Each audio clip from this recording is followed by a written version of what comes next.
BBA, BCA, BCom computer కోర్సులో 100% placement లభించే ఏకైక డిగ్రీ కాలేజ్ కూకట్పల్లిలోని i3 డిగ్రీ కాలేజ్ 8367215215.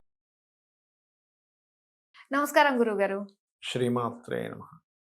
గురుగారు మనకి వినాయక చవితి తర్వాత నవరాత్రులు కొంతమంది 11 రోజుల వరకు కూడా మండపాన్ని కదపకుండా ఉంటారు కదా! 11 రోజు అనంత చతుర్దశి రోజున తీసుకెళ్తారు నిమజ్జనానికి.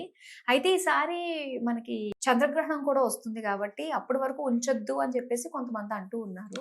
9 రోజులు తీయడం మంచిదా? 11 రోజుల వరకు ఉంచొచ్చు అంటారా అనంత చతుర్దశి వరకు? ఒకటేంటంటే అమ్మ, మనకి నవరాత్రులు మాత్రమే చెప్పారు శాస్త్రంలో. మనకి అనంత చతుర్దశి వరకు ఉంచడం కొన్ని ప్రాంతాల వల్ల అలా పాటిస్తూ ఉన్నారు. అయితే ఇక్కడ ఎందుకు తీసేయమని కొంతమంది అంటున్నారు, కొంతమంది పర్వాలేదని ఎందుకు అంటున్నారు అంటే, ఇక్కడ ఒక విషయం, గ్రహణానికి మనం మూసేస్తాం దేవాలయాలు కూడా. ఆ రోజు మరి వస్తున్న గ్రహణం రాత్రి 11 గంటలకి, ఈవినింగ్ టైం పూజ అది చేసుకుని చక్కగా మూసేసుకుని నెక్స్ట్ డే చేసుకోవచ్చు, తప్పేం లేదు.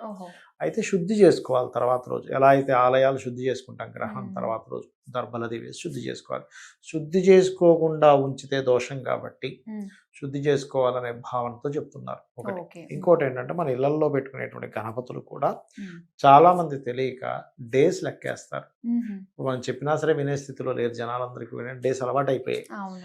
1 డే పెట్టుకున్నాం, 3 డే పెట్టుకున్నాం, అదే రోజు సాయంత్రం తీసేస్తారు. కానీ రాత్రులు లెక్క. గణపతి నవరాత్రులు అంటారు, నవపగళ్ళు అన్నం కాబట్టి నైట్స్ పెట్టుకోవాలి. అంటే ఒక రాత్రి, ఉదాహరణకి బుధవారం నాడు మనకి వినాయక చవితి, గురువారం నాడు తీయాలి. 1 డే అనుకుంటే మొత్తం 1 నైట్ ఉండాలి. ఇప్పుడు మనం ఏదైనా ఆలయానికి వెళ్ళామనుకోండి, క్షేత్రానికి వెళ్ళాం, ఒక రాత్రి అక్కడ నిద్ర చేయండి అంటాం. అంటే ఒక పగలెళ్ళి వచ్చేయండి అని చెప్పరు. అంటే రాత్రికి దేవతకి, దేవత అనుగ్రహానికి సంబంధం ఉంది. అర్థమైందమ్మా? కాబట్టి నైట్స్ ఉండాలి. 9 నైట్స్ సరిపోతుంది. నవరాత్రులు అన్నారు కాబట్టి సరిపోతుంది. లేదు కొన్ని ప్రాంతాల వాళ్ళకు ఉండేటువంటి ఆచారాలు బట్టి 11 డేస్ మీరు అన్నట్టుగా అలా చేసుకుంటే చేసుకోవచ్చు, తప్పేం కాదు. కానీ ఇక్కడ ఏంటంటే మనం అర్థం చేసుకోవాల్సింది, ఇక్కడ ఎంతసేపు నిరాత్రులు పెట్టాలా, ఈ గ్రహణం వస్తుంది కదా, వీటన్నిటికంటే కూడా నవరాత్రుల్ని గణపతిని ఎలా కొలవాలి అనే భావన ఎక్కువ ఉండాలి మనకి. గణపతి వేదమంత్రం నుంచి వచ్చినటువంటి, వేదాల్లో అంటే ముఖ్యంగా ఓంకార స్వరూపంగా చెప్తూ ఉంటారు. ఈ యొక్క కలియుగంలో చండి, వినాయక వీళ్ళిద్దరూ కూడా త్వరగా అనుగ్రహాన్ని ఇచ్చేటువంటి దేవతా స్వరూపాలు. కాబట్టి ఈ నవరాత్రులు చాలా గొప్పవి. కేతు సంబంధించిన దోషం ఉన్న వాళ్ళకి మరింత బాగా పనిచేస్తుంది అనే భావన. అంటే కేతు సంబంధం అంటే ఏమి లేదు, అక్కడ ఆటంకాలు ఎక్కువగా ఉన్నాయి.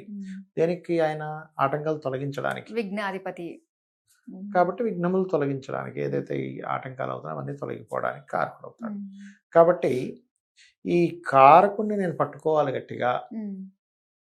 ఆయన స్వరూపంలోనే చాలా అర్థం ఉందమ్మా. 2 పెద్ద చెవులు. అంటే నువ్వు ఫస్ట్ లిజన్, విను. నీ జ్ఞానానికి అధిపతి ఆయన. తుష్టి, పుష్టి, సిద్ధి, బుద్ధి. నీకు సిద్ధి బుద్ధి ఆయన ఇదిగా చెప్తూ ఉంటారు. అంటే పెద్ద చెవులు ఎందుకు అంటే, ఈయనకి పెద్ద చెవులు ఉంటాయి కామన్గా కూడా. నువ్వు ఫస్ట్ వినాలి. నీకు చాలా ప్రాబ్లమ్స్ వినడం ద్వారా క్లియర్ అవుతాయి. అసలు ఫస్ట్ అవతల వాళ్ళని ఏంటో వింటే నీకు ప్రాబ్లం క్లియర్ అయిపోతుంది. వినం ఫస్ట్ మనం, అదొకటి. ఇంకోటి ఏంటంటే, మీరు చూడండి, అంత పెద్ద వినాయకుడికి చిన్న మూషికం ఏమిటి, ఎలక వాహనం ఏమిటి అంటే, ఎలక ఎలాంటిది ఉంటుంది? ఎలకని వదిలేసాం అనుకోండి, ఇంట్లో ఏం చేస్తుంది? అటు ఇటు తిరిగి అది కొరుకుతుంది, ఇది కొరుకుతుంది, అంతా పిచ్చి చేస్తూ ఉంటుంది. అంటే మనలో కూడా ఒక తత్వం ఉంటుంది, అన్ని చిందరవందర చేసే తత్వం. ఎందుకు అలా వస్తుంది? ఎవరికైనా చిందరవందర చేసే తత్వం అంటే, వాళ్ళల్లో ఒక స్థిరత్వం లేకపోవడం వల్ల. ఇప్పుడు చైల్డిష్ మెంటాలిటీ ఉందనుకోండి, వాళ్ళని ఏదో ఇంటికి వెళ్ళాం అనుకోండి, అక్కడ అలా ఏదో ముట్టుకుంటాడు, ఇలా ముట్టుకొని ఇలా చూస్తాడు, ఇక్కడ పెట్టేస్తాడు, అది చేస్తాడు. అరే ముట్టుకోకూడదు ఎవరైనా ఇంటికి వెళ్తే అని చెప్తూ ఉంటాం. మనకి అర్థం కాదు పిల్లలకి.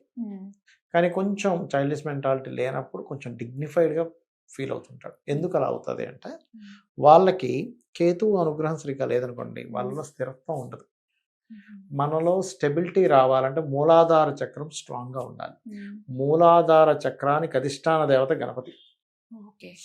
కేతుగ్రహ సంబంధించినవి పాజిటివ్గా రావాలంటే గణపతి అనుగ్రహం ఉండాలి. ఎప్పుడైతే మనలో స్థిరత్వం వచ్చిందో, మనలో ఉన్నటువంటి ఆ మూసికం ఏదైతే ఉందో అలాంటి తత్వం మనకు తగ్గిపోతుంది. అంటే ఆయన దాని మీద రైడ్ చేస్తున్నాడు. అంటే ఆయన వాహనం ఏం చేశాడు? ఇలాంటి చంచల తత్వాన్ని అదుపులో పెట్టుకొని దాని మీద రైడ్ చేస్తున్నటువంటి గణపతి. అందుకని గణపతిని మనం పూజిస్తే ఆ మనలో ఉన్నటువంటి ఆ తత్వం అదుపులోకి వస్తుంది, మనలో కాన్ఫిడెన్స్ లెవెల్స్ పెరుగుతాయి, మనకి తుష్టి పుష్టి సిద్ధి బుద్ధి మనకు వరిస్తాయి అనే తత్వాన్ని మనం ముందుగా అర్థం చేసుకోవాలి. అది ఇక గ్రహణం అంటారా, శుద్ధి చేసుకునే వాళ్ళు పెట్టుకోవచ్చు, లేదు శుద్ధి చేసుకునేవన్నీ అవన్నీ మనకి తెలుసో తెలియదు, నవరాత్రులు ఎలాగా ఉన్నాయి కదా అని రాత్రులు లెక్క పెట్టుకొని నిమజ్జనం చేయాలి.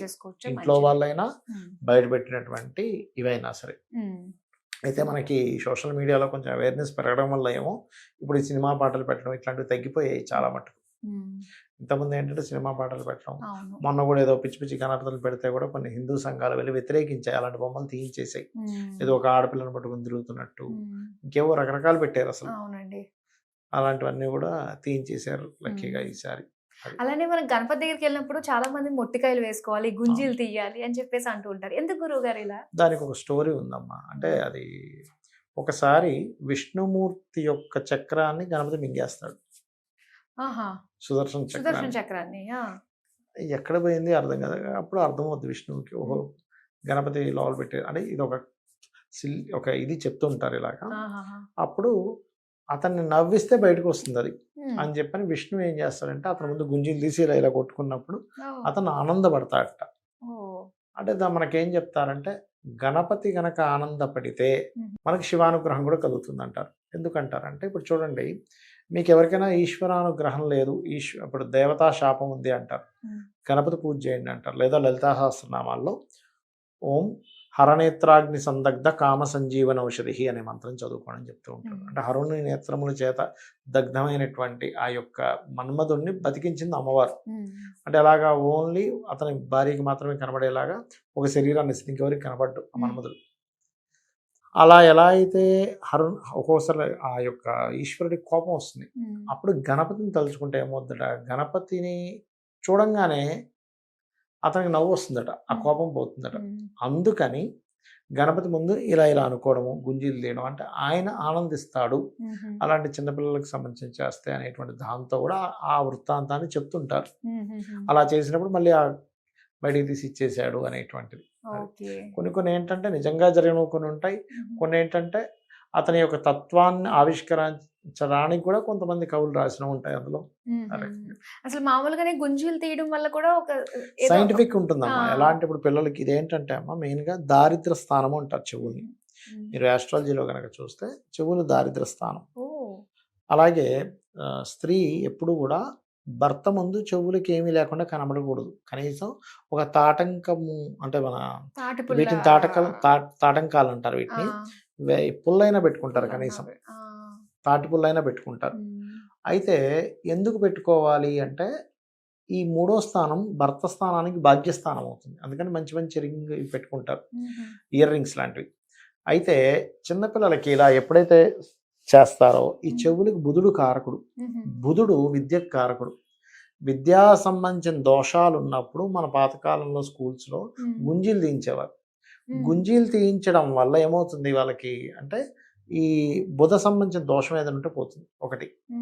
రెండవది గుంజీలు తీయడం వల్ల గోడ కుర్చీ వేయడం వల్ల మూలాధార చక్రం స్ట్రాంగ్ అవుతుంది.